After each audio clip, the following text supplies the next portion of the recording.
Have you noticed that even if you have money to buy a house, there's almost no choice?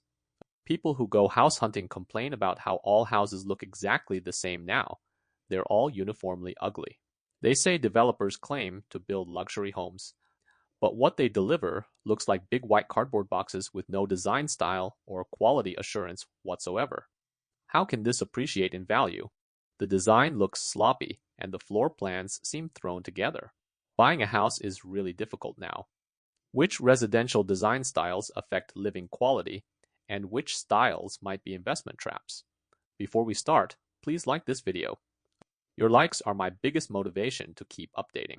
Last week, we talked about how America once introduced starter homes to help working class people buy houses, and I showed you various architectural designs from that era. Someone asked an eye-opening question. As a first-time buyer, they wanted me to analyze from an architectural professional's perspective which design styles are relatively most value-retaining. Let me start with the conclusion. For property value retention and appreciation, population and location come first. Although we say there's no right or wrong in aesthetics, Zillow has statistics showing that different residential styles indeed have very different levels of market demand. Next, let's categorize residential styles across America. What style is your house or the house you're planning to buy, and is it one of the most sought-after bestsellers? First type, more common in the Northeast, Cape Cod cottage style. Easy to remember, most front doors are centered in symmetrical layouts with prominent chimneys and pointed roofs. Second type, more common in the West, bungalow, commonly called ranch-style single-story. While other styles can also be single-story, in America, bungalow gradually came to specifically refer to compact, practical, simple single-story homes.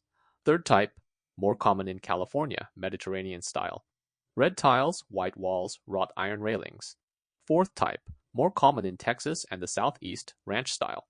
Very spacious with large yards. Fifth type, common in both California and Texas, mid-century modern style with full glass floor-to-ceiling windows. The views must be nice. Sixth type, almost everywhere in the Midwest, craftsman style. Wood-like structural details, large porch columns, very prominent eaves. Which style do you think is the most popular and sought after in America? Which style, though beautiful, is the hardest to sell? Many people have recently mentioned an American real estate phenomenon. For example, in California, those imaginatively beautiful houses with classic California characteristics, red tiles and white walls, refined and elegant, this type of residential style is becoming increasingly rare. People in the Northeast can also see that the past stone structures, solid and durable, old money style designs are almost never built anymore. Whether on the East or West Coast, everyone has observed that classic residential styles are almost going extinct. Is this because ordinary people and buyers have deteriorating aesthetics? Or is it that developers and investors don't favor these design styles? Once you see the following American real estate statistics, the answer becomes clear. According to Zillow statistics, among all residential styles, the most expensive to sell is Mediterranean style, with average home prices starting at $800,000 to $900,000. But in huge contrast to their high aesthetics, they're really hard to sell. We'll discuss the reasons later.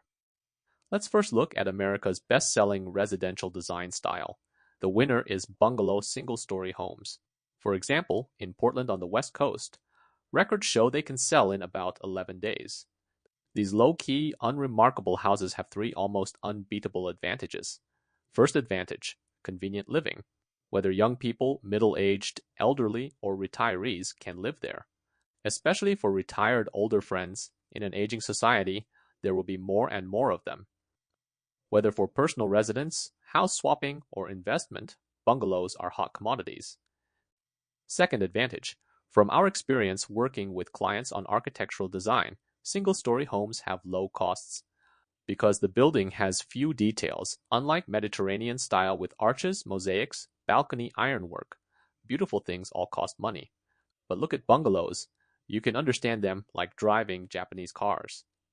They don't require much attention from you. You might not absolutely love it, but it absolutely won't disappoint you.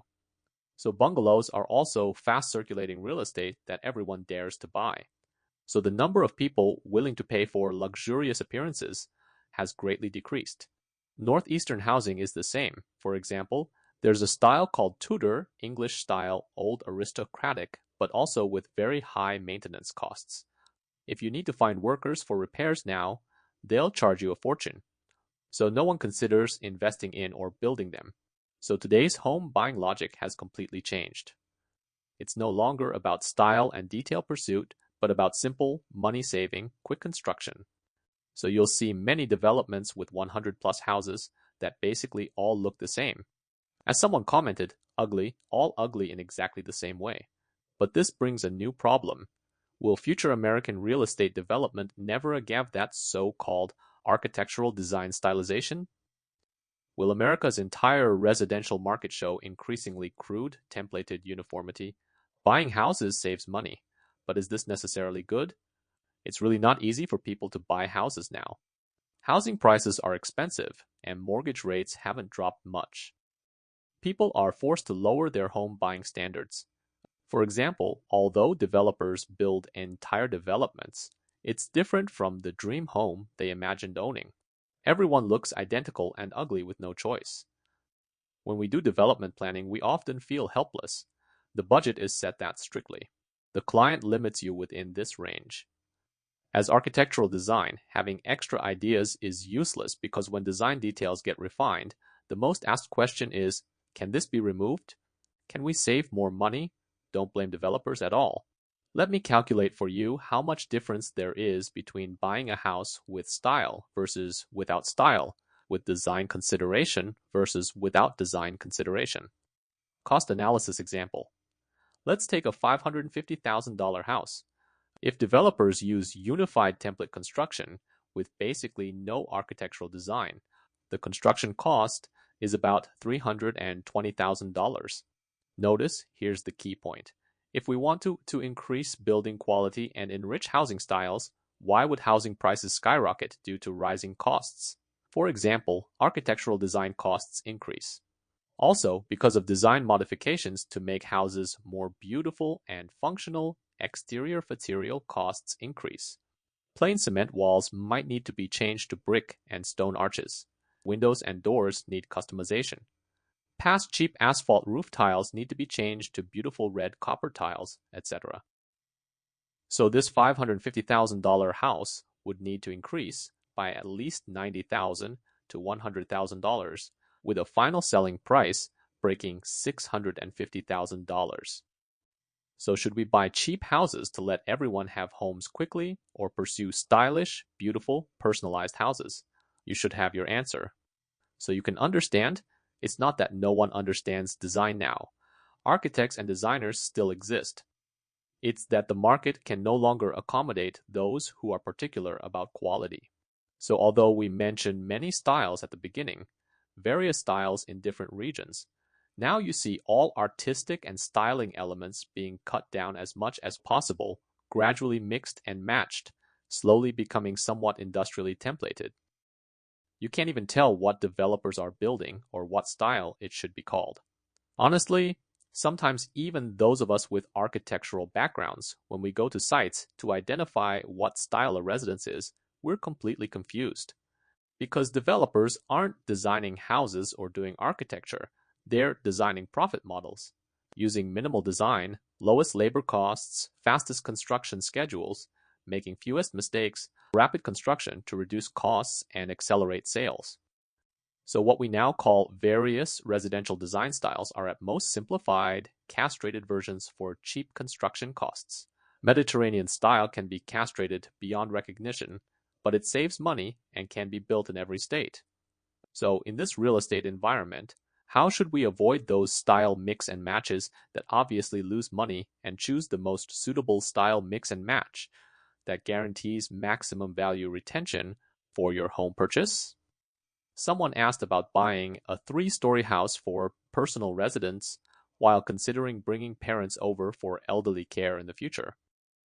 Since many builders now build 3-story houses, and I previously advised against buying 3-story homes, should they exclude 3-story houses for personal residence?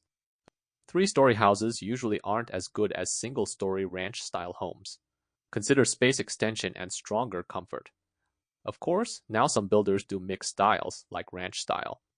Although the lot area might not have the smooth driveway flow of true ranch style and doesn't have the comfortable large ranch plane layout of real Texas ranch style, for family residents with parents, it's more than sufficient.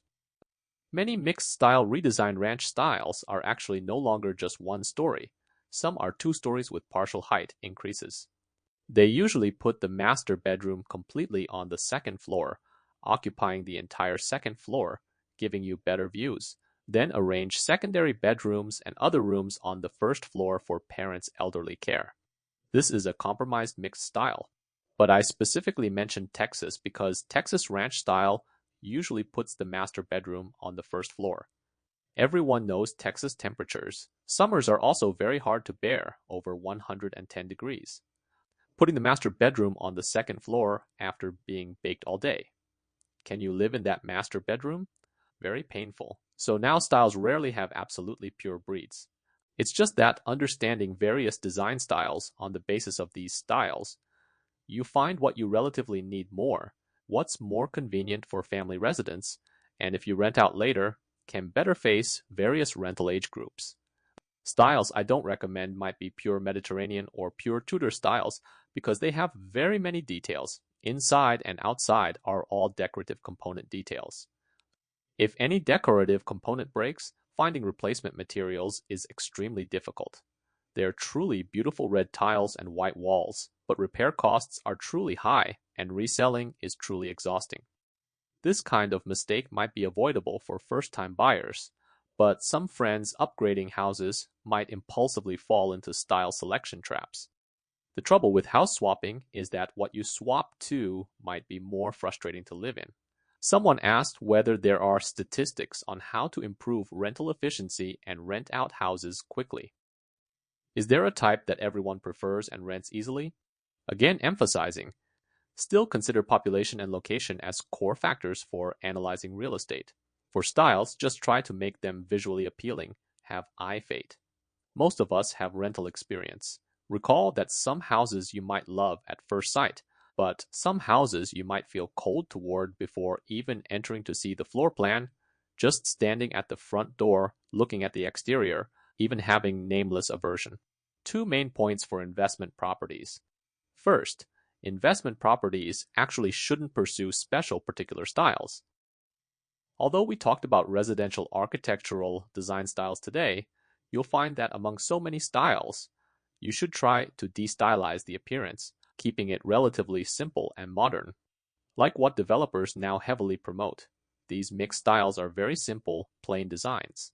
You can't tell what style they are exactly. Why? They intentionally downplay style. This is a sales technique. Not having strong style makes it easier for various groups to accept. You look at this house and can't say how much you love it, but you absolutely can't pick out any fatal design flaws. So to avoid style-based rejection from rental groups, style should be as downplayed as possible gray and mainstream. Second, notice avoiding some particularly special components like curved porches or circular window openings that someone mentioned. The more unusual window frame shapes are, the higher your future maintenance costs.